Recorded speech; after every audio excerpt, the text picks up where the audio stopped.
Querido irmão, graça e paz, seja bem-vindo a este canal.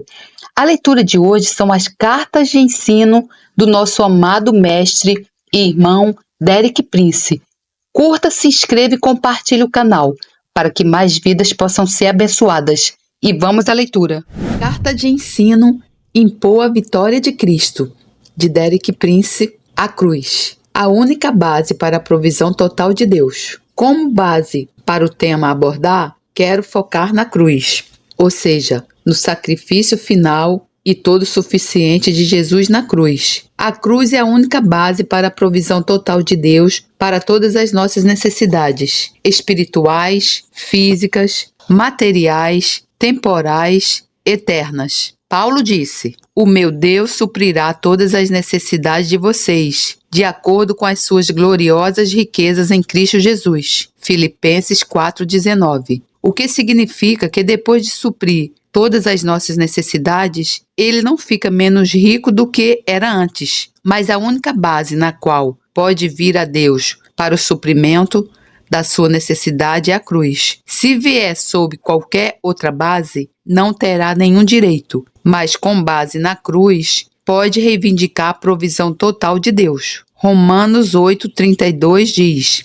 "Aquele que nem mesmo a seu próprio filho poupou, antes o entregou por todos nós, como nos não dará também com ele todas as coisas." Essa é uma declaração tremenda. Com ele na base da cruz, Deus dá-nos livremente todas as coisas. Derrota total, eterna e irreversível de Satanás. A cruz também foi o lugar onde Jesus administrou uma derrota total, eterna e irreversível a Satanás e ao seu reino. Ele derrotou-o completamente de uma vez por todas. Vejamos algumas passagens da Escritura nesse sentido. Colossenses 1,13. "Pois ele nos resgatou do domínio das trevas." Esse é o reino de Satanás. "E nos transportou, ou nos transferiu, ou nos levou para o reino do seu Filho amado." Então, aqui estão os dois reinos. Imagina-os como duas nações, com um rio no meio.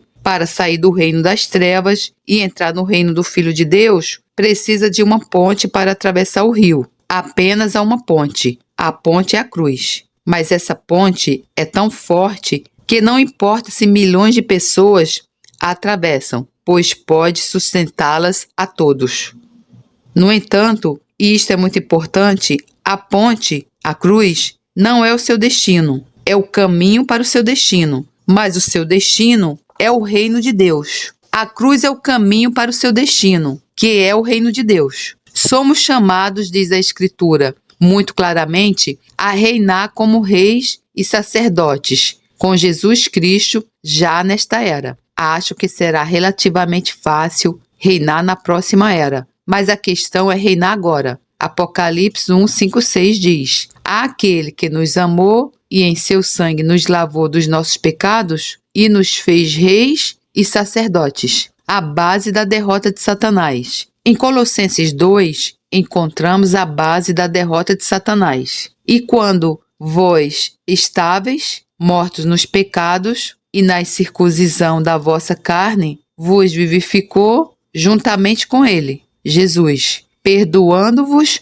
todas as ofensas, havendo riscado a cédula que era contra nós nas suas ordenanças, a qual de alguma maneira nos era contrária, e a tirou do meio de nós, cravando-a na cruz, e despojando os principados e potestades, os expôs publicamente e deles triunfou em si mesmo. Portanto, ninguém vos julgue pelo comer ou pelo beber, ou por causa dos dias de festa, ou da lua nova, ou dos sábados." Colossenses 2, 13 e 16. Agora não há condenação. A base para a vitória, o destino para onde Deus procura nos levar é: ninguém vos julgue, declarado em Romanos 8,1. Portanto, agora nenhuma condenação há. Enquanto estiver a viver sob condenação, não é uma ameaça para Satanás, e é por isso que ele quer mantê-lo aí. As únicas pessoas que conseguem lidar com Satanás com sucesso são aquelas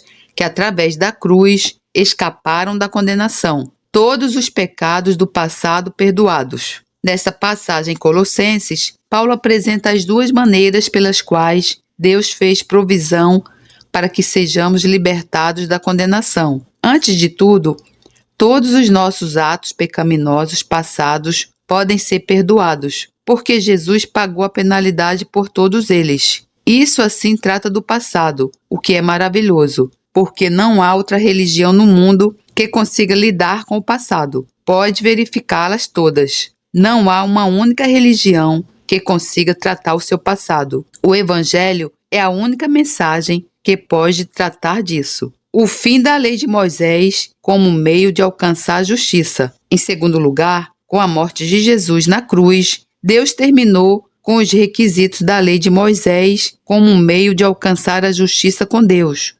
Ele removeu as ordenanças escritas que estavam contra nós, porque sempre que quiséssemos chegar a Deus, Satanás, o nosso acusador, estaria lá e ele apontaria para o mandamento número tal e tal, e o estatuto número tal e tal, a ordenança número tal e diria: Deus, eles não têm direito de vir ter contigo, porque quebraram estes, e porque nenhum de nós é capaz de observar perfeitamente a lei. Essa era uma barreira que nunca conseguiríamos superar, mas através da morte de Jesus, Deus removeu essa barreira e está escrito que a pregou na cruz. Então, quando vem a cruz, é aí que os requisitos da lei terminam. Eles não se estendem para além da cruz. A nossa natureza carnal foi crucificada. Quando Jesus morreu na cruz, o nosso homem velho, a nossa natureza carnal e rebelde, foi crucificado com ele. Romanos 6,6.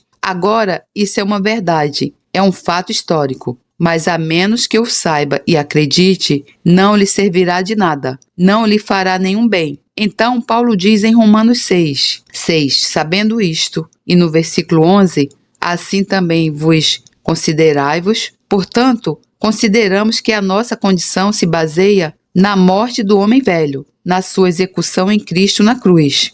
A boa notícia é esta, que a execução ocorreu 20 séculos atrás em Jesus. E quando uma pessoa paga por um crime, nunca mais poderá ser julgada pelo mesmo crime. Uma vez que a lei o matou, ela não terá mais reivindicações sobre si. A morte é a única saída das reivindicações da lei, mas saímos delas não por meio da nossa própria morte, mas por identificarmos-nos com a morte de Jesus na cruz. Portanto, não somos obrigados a observar a lei, total ou parcialmente, como meio de alcançar a justiça com Deus. Esta é, talvez, de certa forma, a declaração mais crucial do Evangelho e é afirmada repetidamente no Novo Testamento. Só na Epístola aos Romanos, ela é declarada pelo menos 12 vezes. O mais surpreendente é que a maioria dos cristãos, e em particular aqueles que se chamam evangélicos e pentecostais, realmente nunca absorveram essa verdade. O que aconteceu de um modo geral é que dizemos que não estamos sob a lei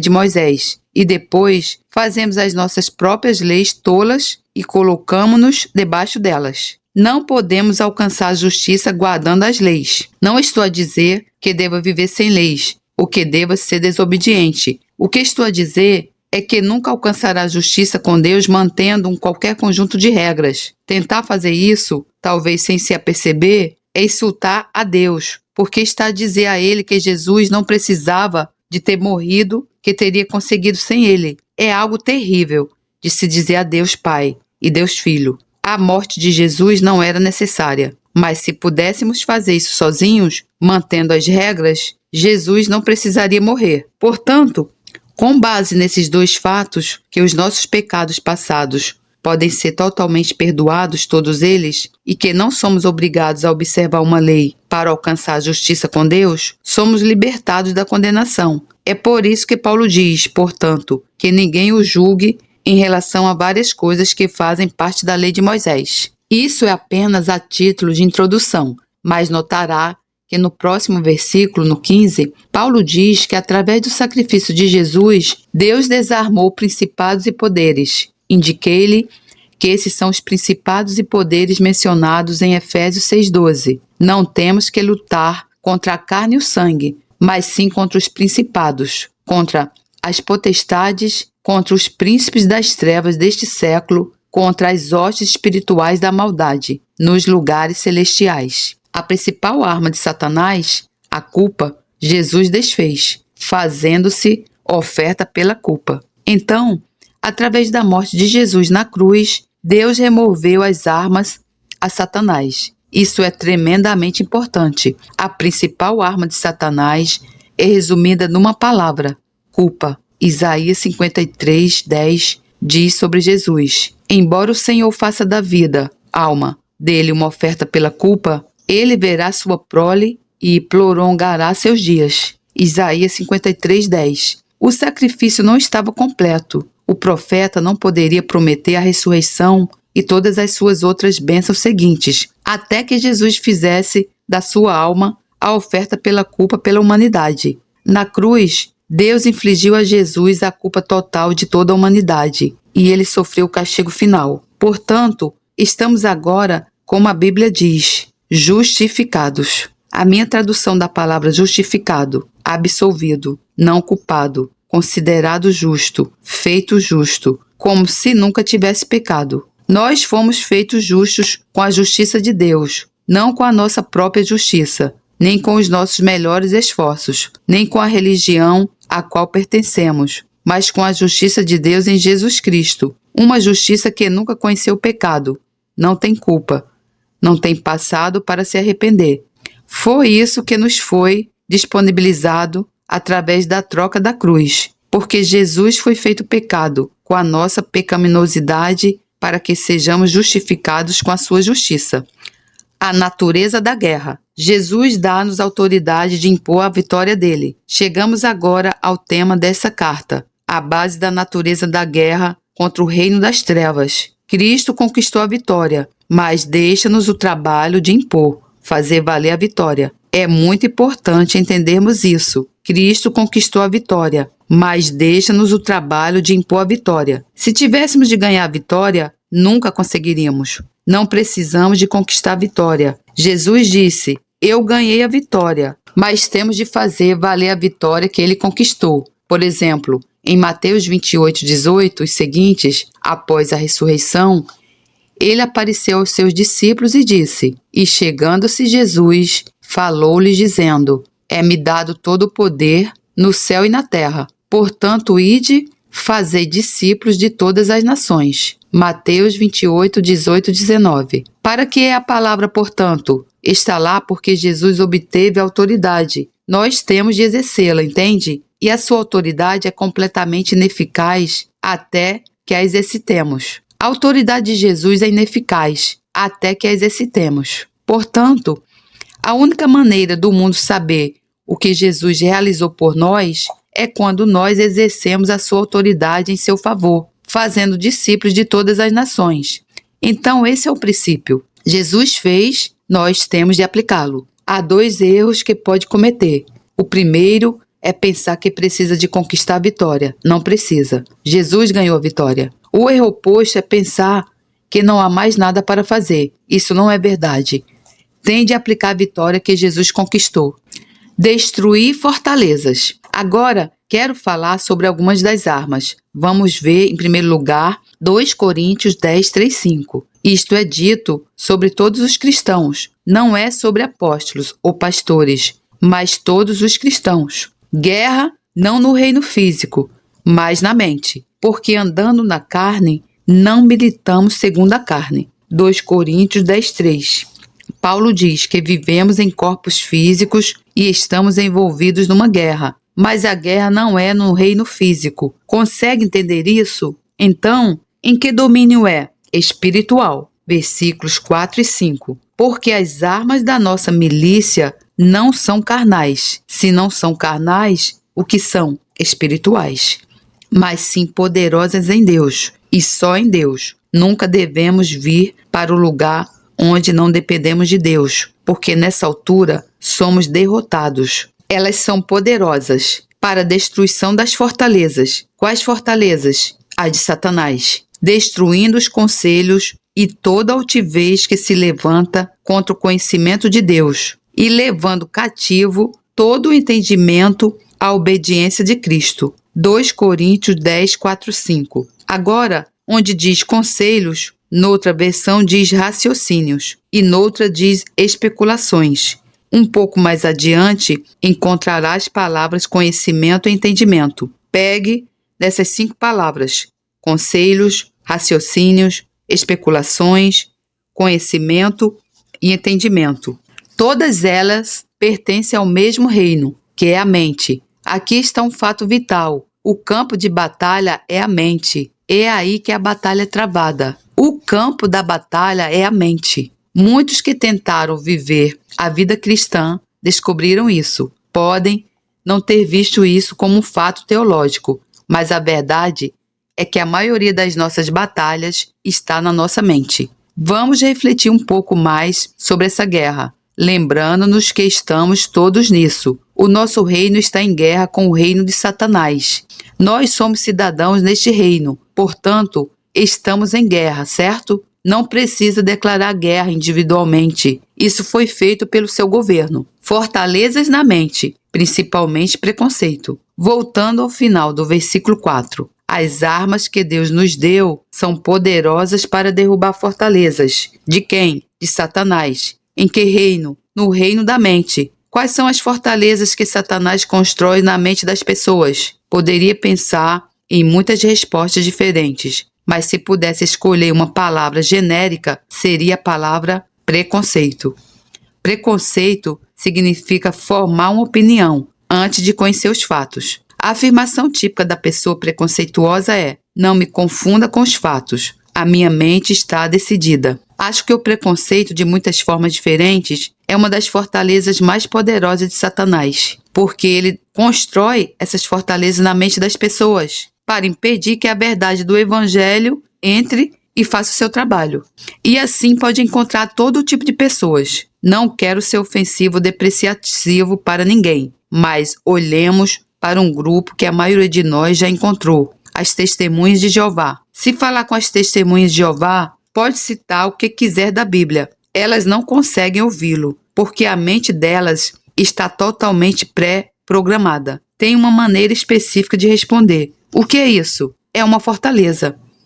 Impede a entrada da verdade da palavra de Deus. Se falar com muçulmanos, descobrirá que acreditam em muitas coisas sobre Jesus. Até admitem que ele era o Messias. Poderiam concordar que ele nasceu de uma virgem. Mas há 2 coisas que não admitem.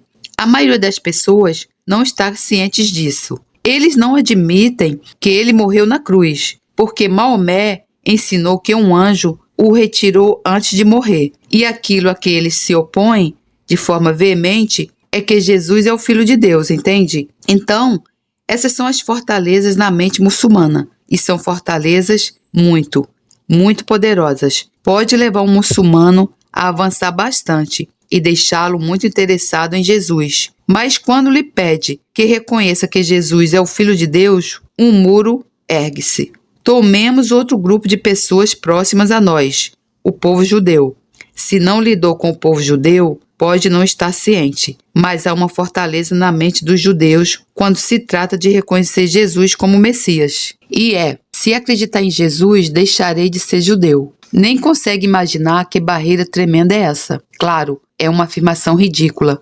Jesus foi o melhor judeu que já viveu. Todos os apóstolos eram judeus. O Novo Testamento foi escrito por judeus. Quero dizer, é simplesmente absurdo. Poderíamos dizer como gentios: se eu acreditar em Jesus, irei tornar-me judeu. Essa seria uma afirmação muito mais lógica. Por isso, não há lógica nessas fortalezas. São apenas preconceitos que Satanás construiu na mente das pessoas. E ele conhece as pessoas. Usa um preconceito diferente para pessoas diferentes, como outras pessoas que não estão longe de nós, que dizem: bem, fui batizado e confirmado, então sou cristão. Não é um preconceito tão forte, mas está aí. Talvez não concorde, mas já passei por essa experiência e sei. Libertar as mentes de Satanás e levá-las à obediência a Cristo. O que estou a mostrar-lhe é que recebemos uma tremenda tarefa de Deus quando nos tornamos parte do reino de Deus. Tomar posse das nossas armas espirituais e usá-las na guerra de Deus contra o reino de Satanás em prol da humanidade. E se olhar para esses versículos, A nossa missão é derrubar as fortalezas na mente das pessoas, que as impedem de receber o Evangelho e depois libertar as suas mentes do cativeiro de Satanás e levá-las ao cativeiro e à obediência a Jesus Cristo.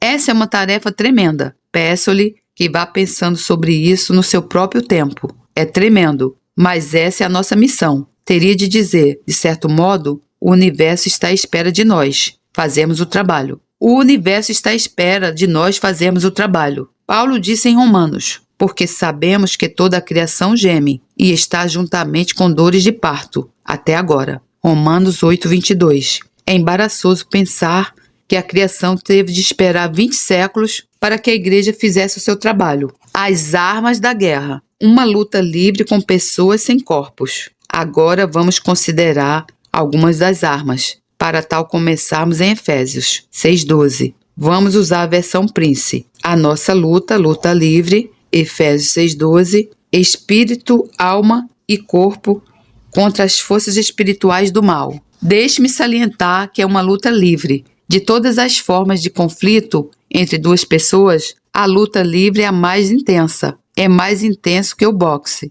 Não é por acaso que Paulo usou a metáfora de uma luta, de luta livre.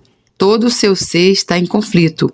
A sua personalidade no seu todo, espírito, alma e corpo, é confrontada com forças do mal tremendamente poderosas que o destruiriam se pudessem. A nossa luta livre, não é contra pessoas com corpos. Efésios 6:12. Essa parte da tradução devo a The Living Bible, Bíblia Viva. Acho-a muito vívida. Não estamos a lutar contra pessoas com corpos, mas sim contra governantes com várias áreas e ordem descendente de autoridade. Efésios 6:12. É um reino espiritual altamente organizado. Satanás não recebe nenhum crédito pela organização, tanto quanto sei.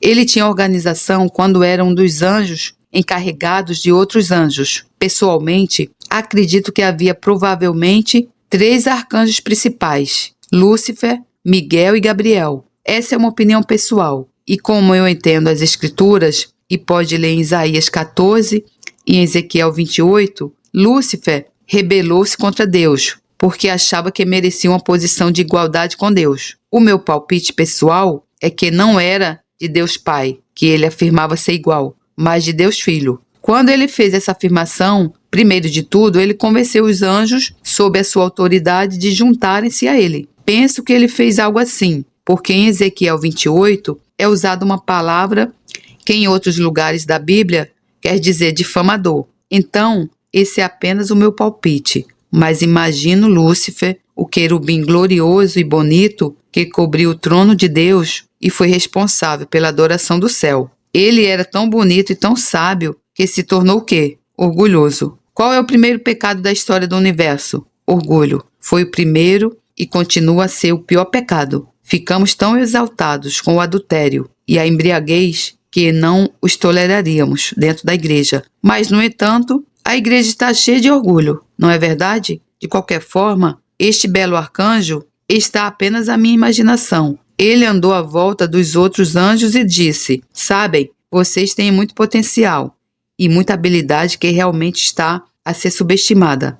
Deus não se apercebe de tudo o que podem ser, mas se estiverem sob a minha liderança, garanto-vos que serão verdadeiramente reconhecidos. Então, aparentemente, ele persuadiu os anjos, sob a sua autoridade, a juntarem-se a ele em rebelião contra Deus. Diz no livro de Apocalipse que uma terceira parte das estrelas do céu foi varrida pela sua cauda, o que muitos comentadores acreditam serem anjos. Ele foi lançado para fora do céu, do terceiro céu, o céu da presença e ser de Deus, que encontrará descrito em 2 Coríntios 12. Estabeleceu um reino espiritual rival, algures nos lugares celestiais. Tenha em mente que os céus é plural, como fica claro desde o primeiro versículo da Bíblia. No princípio, Deus criou os céus, plural, e a terra, singular. Esse primeiro versículo da Bíblia é uma obra-prima da revelação, porque a palavra para Deus em hebraico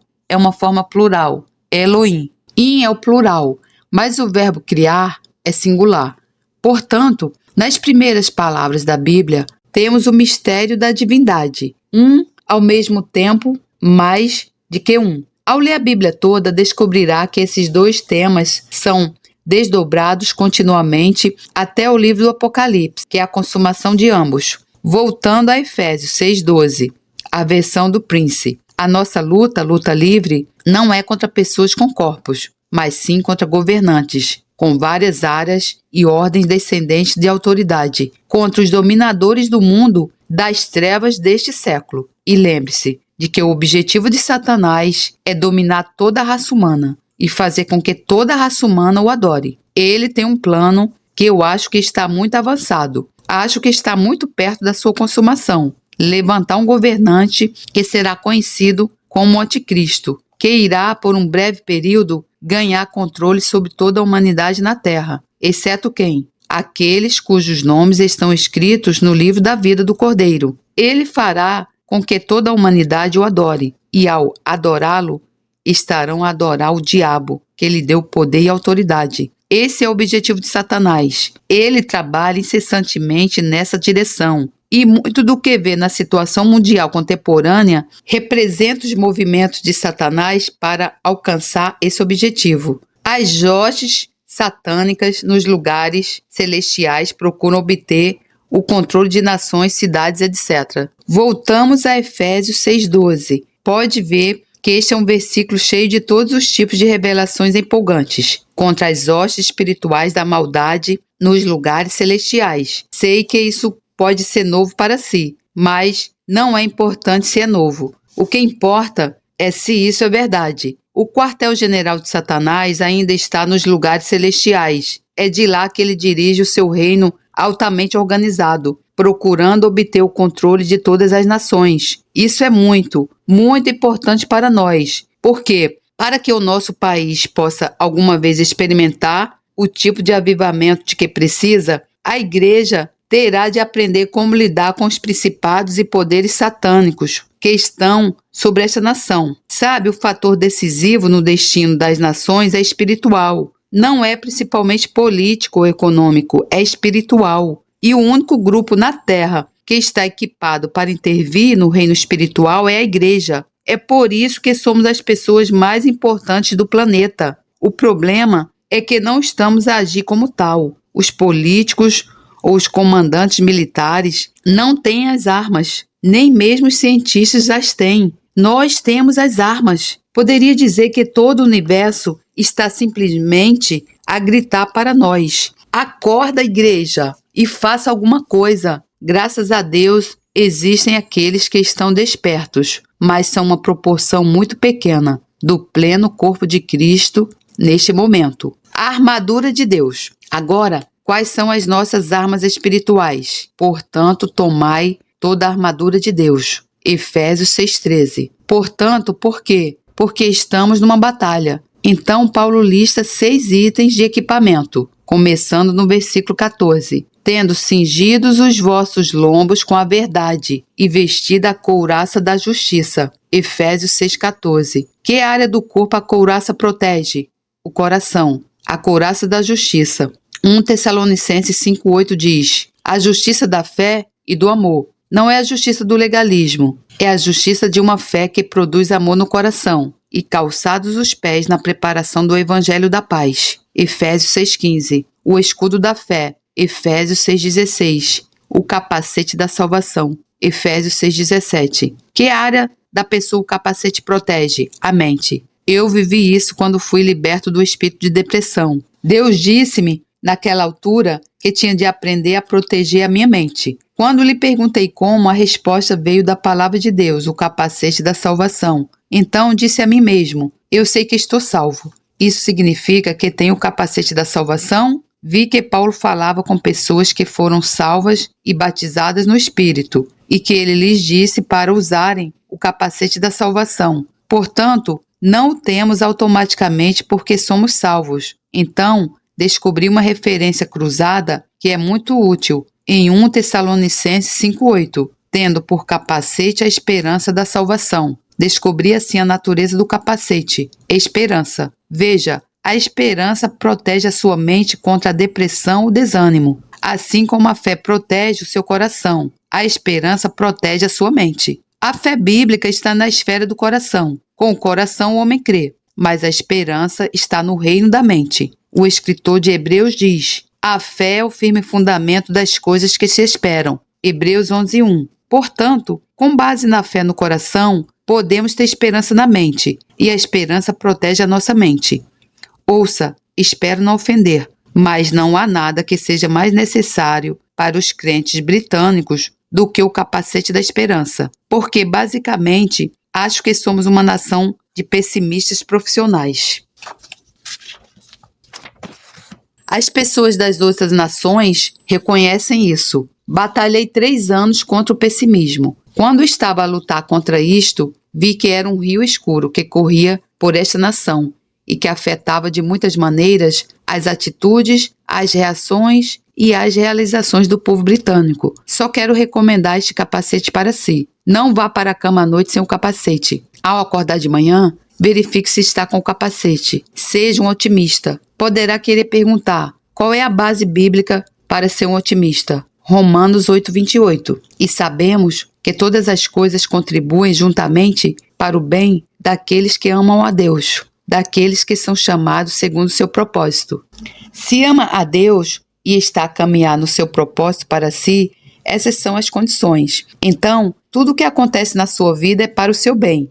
Portanto, não há nenhuma razão lógica para ser pessimista, certo? Pode aceitar isso como verdade, mas vai exigir-lhe disciplina mental para transferir isso para o seu padrão de vida diária. Esposa, veja como está o seu marido de uma maneira gentil e discreta. Não o deixe sair pela manhã para trabalhar sem capacete. Digo esposa porque a mulher é muito mais perspicaz nessa área do que o homem.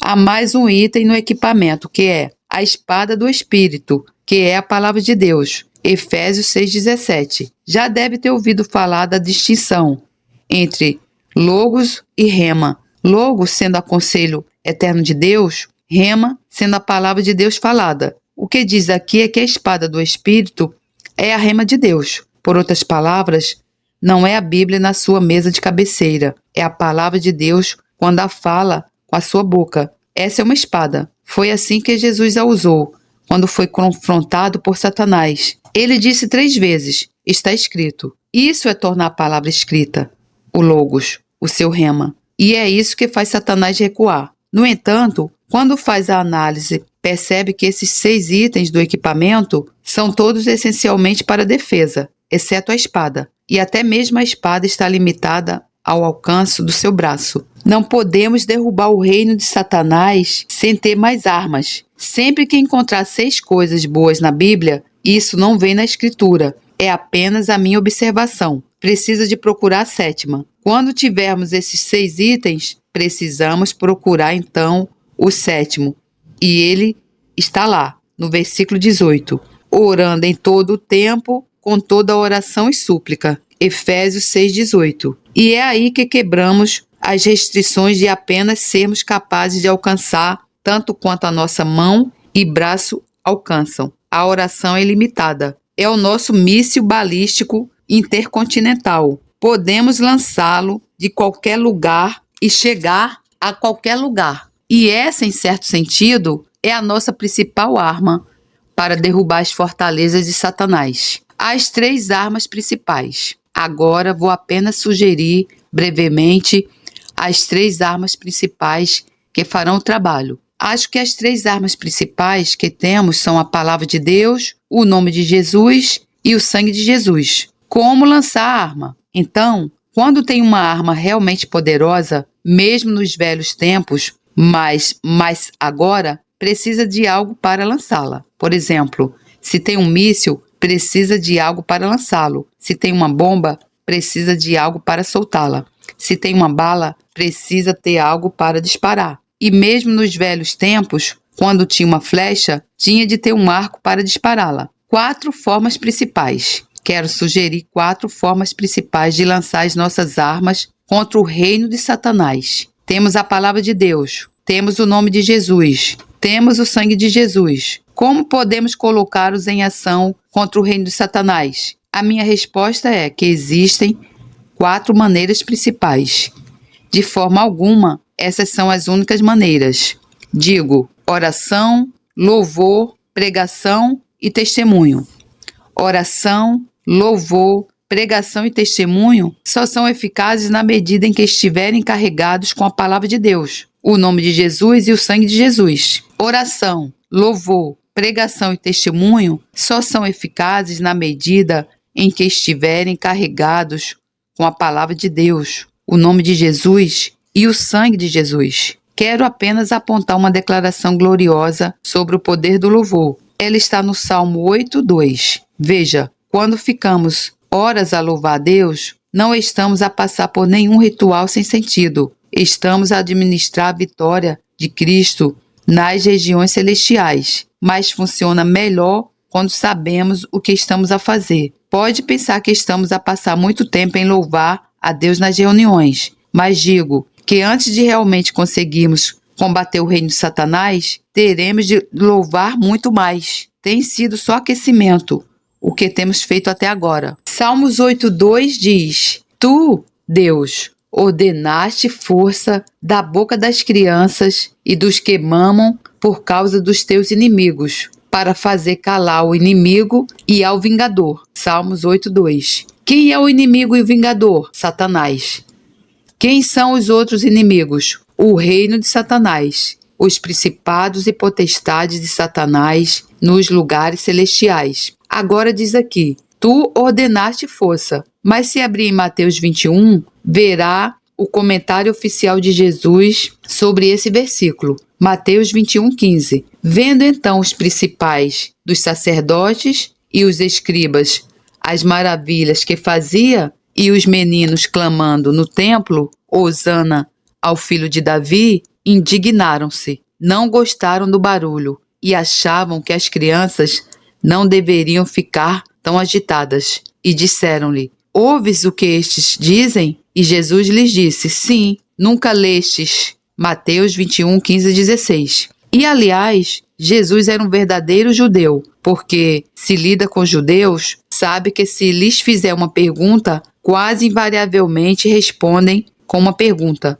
E se ler as palavras de Jesus, eu diria que 8 vezes em 10, ele responde uma pergunta com outra pergunta. Aqui ele diz: nunca lestes, pela boca dos meninos e das criancinhas de peito. E ele está a citar o Salmo 8:2.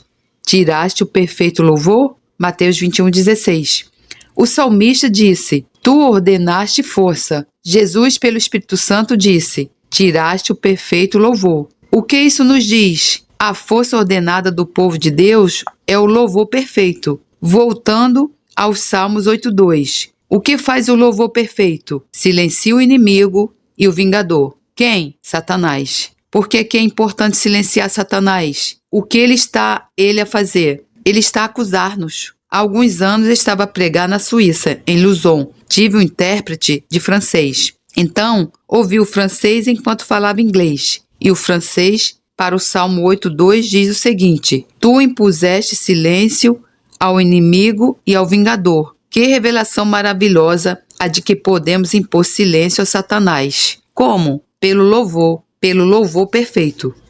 Estamos a chegar ao clímax dessa guerra. Ainda não aconteceu, mas vou referir uma escritura profética do livro de Apocalipse, capítulo 12. Há várias maneiras de entender o Apocalipse. Nunca fui um verdadeiro estudante disso, mas descobri que existe, por exemplo, o que chamam de interpretação histórica e interpretação futurista. A interpretação histórica diz que as profecias dadas no livro do Apocalipse foram cumpridas nos séculos subsequentes em coisas que aconteceram, basicamente na Europa. A aplicação disso depende da sua denominação particular. Se é um católico romano, dirá que o cumprimento das profecias do Apocalipse foi a queda do Império Romano pagão. Mas se é um protestante, dirá que o cumprimento das profecias do Apocalipse foi a queda do Império Romano papal. E pode encontrar muitos livros que apresentam essa interpretação. Tem um problema com ambas as interpretações. É o seguinte: até onde eu entendo, e estou sujeito à correção se algo surgir, eles não concordam nem com os fatos da história, nem com as declarações das Escrituras. Tem de distorcer ambos para os fazer estar em acordo. Não consigo aceitar nenhum. Portanto, devo concluir que a maioria das profecias do livro do Apocalipse ainda não foi cumprida, mas nem todos concordam comigo. Estou ciente disso. Mas como diz o meu amigo Bob Mumford, o que posso fazer se estou certo? Eu cito sempre Bob Mumford nisso. Faz-me parecer humilde, entende? Suponha por um momento que concorda com a minha tese. João recebeu muitas dessas revelações proféticas na forma de visões que teve, e suponho que as visões desenrolaram-se diante dos seus olhos. Ele descreveu o que viu, como viu. Então ele dizia: eu vi um cavalo branco a cavalgar, e depois do cavalo branco, um cavalo vermelho, e depois do cavalo vermelho, um cavalo preto, e assim por diante. Então ele colocou seu relato no pretérito porque estava a descrever uma visão que tinha tido. Mas se a minha tese estiver correta, o cumprimento não está no passado, ainda está no futuro. Muito do que lemos no Apocalipse, no tempo passado, ainda é futuro em cumprimento. Espero que isso faça sentido para si. Como vencer Satanás? Então, supondo que eu esteja certo, vamos para Apocalipse 12 e comecemos no versículo 7. E houve batalha no céu. Apocalipse 12, 7. Deve haver alguém além de Deus e dos seus anjos no céu, se vai haver lá uma guerra. Não vão lutar contra si próprios. Então veja, se isso estiver correto, dá fundamento à minha tese, de que o reino de Satanás está nos lugares celestiais. É por isso que haverá guerra nos lugares celestiais. Está no passado aqui, mas é futuro. A guerra estourará no céu. Acredito que seja muito em breve. Miguel e seus anjos batalhavam contra o dragão. Apocalipse 12, 7. Miguel é um dos arcanjos principais e tem uma missão especial. Ele é o guardião de Israel. O 12º capítulo de Daniel diz: Miguel, o grande príncipe, que se levanta a favor dos filhos do teu povo. Daniel 12, 1. Isto está a ser dito a Daniel, um judeu. Então, é interessante que quando Miguel está no centro do palco, quem está no centro da igreja? Israel. Imagino que Miguel esteja muito ocupado nesse momento, mas não gostaria de ser colocado contra ele. Miguel e os seus anjos batalhavam contra o dragão, e batalhavam o dragão e os seus anjos, mas não prevaleceram, nem mais o seu lugar se achou nos céus. Apocalipse 12, 7 e 8. Então, chegar-se-á um tempo em que não haverá lugar para eles no céu. O que isso nos diz agora? Que atualmente o seu lugar ainda é no céu.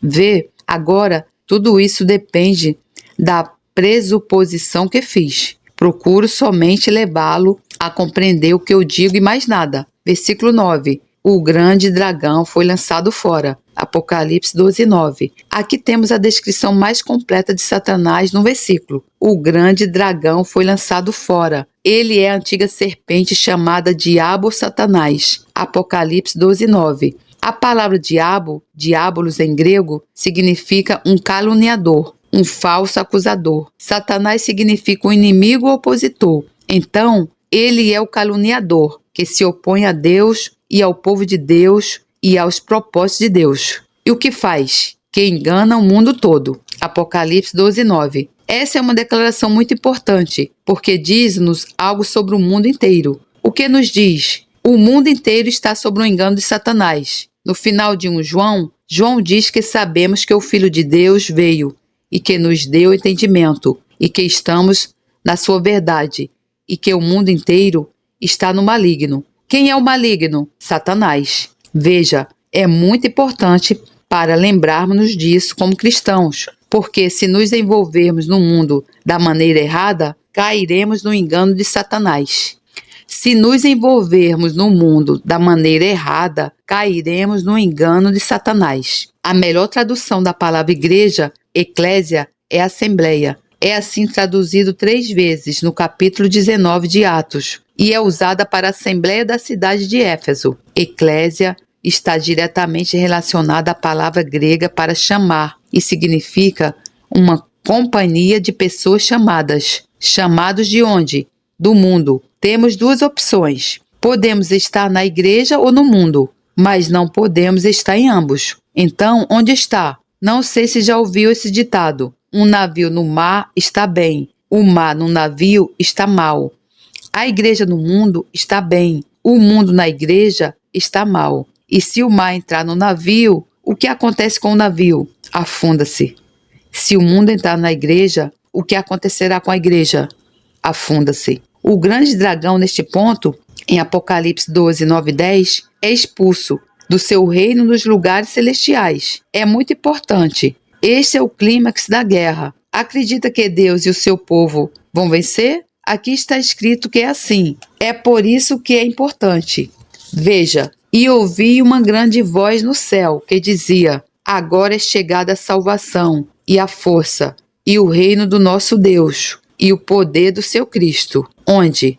No céu. Porque já o acusador de nossos irmãos é derrubado. Para onde? Para a terra, o qual diante do nosso Deus os acusava de dia e de noite. Apocalipse 12, 10. Então, se isso ainda está no futuro, quando diz que Satanás é o acusador dos nossos irmãos, o que ele está a fazer agora? Ele está a acusar quem? Aqui são os anjos que dizem, nossos irmãos.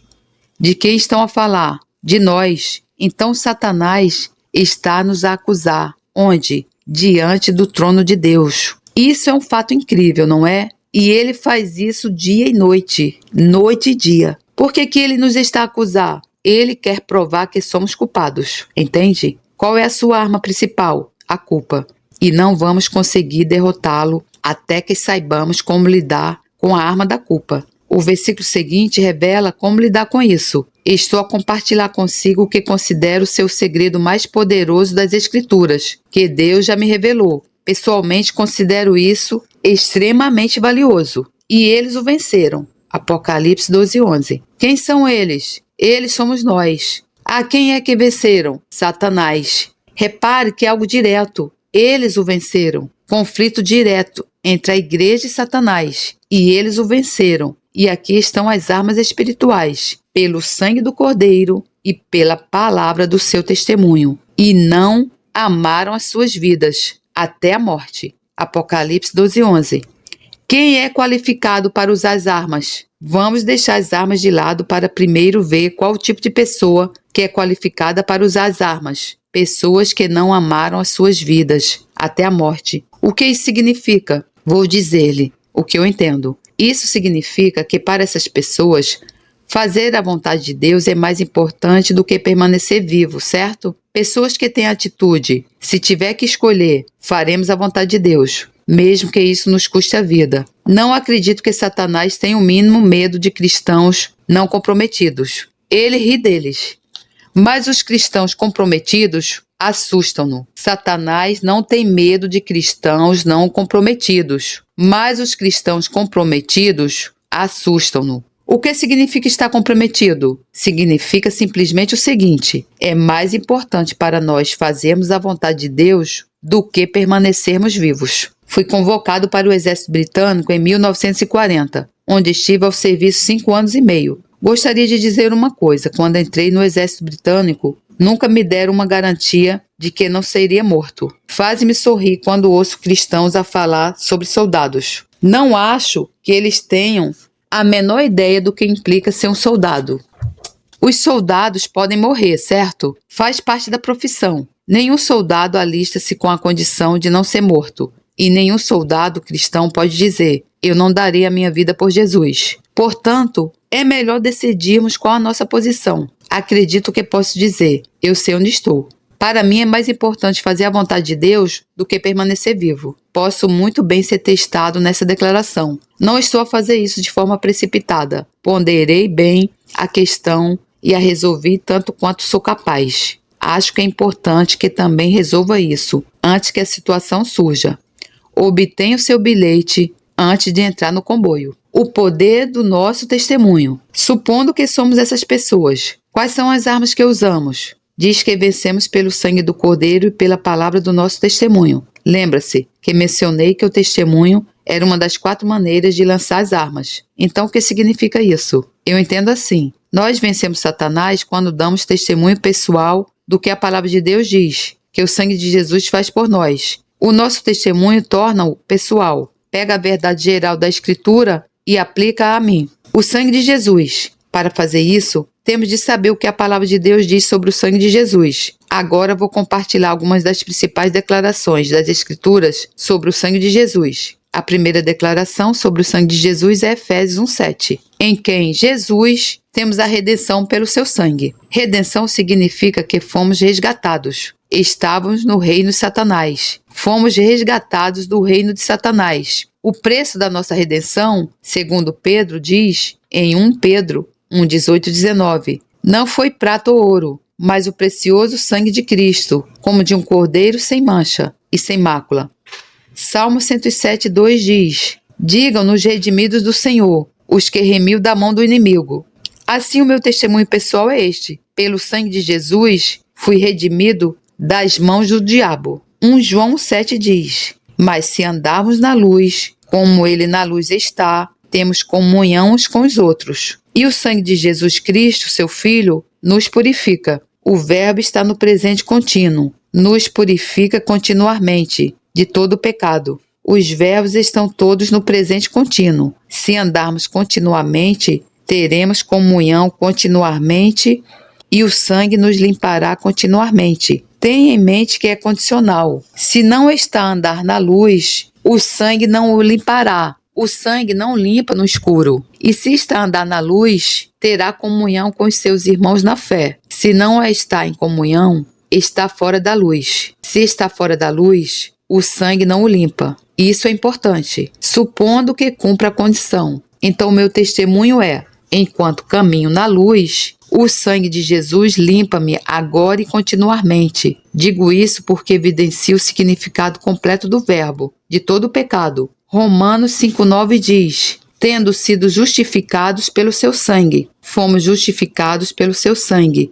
Justificado significa, como já disse anteriormente, absolvido, inocente, considerado justo, tornado justo, como se nunca tivesse pecado. Portanto, o meu testemunho pessoal é: por meio do sangue de Jesus sou justificado, absolvido, inocente, considerado justo, tornado justo, como se nunca tivesse pecado. E vamos ver mais um, Hebreus 13:12. E por isso também Jesus, para santificar o povo pelo seu próprio sangue, padeceu fora da porta. Então, somos santificados pelo sangue de Jesus. Santificado tem um significado tanto negativo quanto positivo. Significa negativamente ser separado e apartado do pecado. E positivamente significa ser participante da santidade de Deus. Então, meu testemunho é: por meio do sangue de Jesus, sou santificado, separado do pecado e do reino de Satanás, e feito participante da própria santidade de Deus. Veja, a santidade não é apenas negativa. Não é apenas não fazer isso e não fazer aquilo. Isso faz parte, mas o objetivo é positivo. Hebreus 12:5-10 diz que Deus corrige os seus filhos para o bem deles, para que sejam participantes das suas santidades. Isso é tremendo. Falando de santidade, deixe-me dizer-lhe umas frases simples.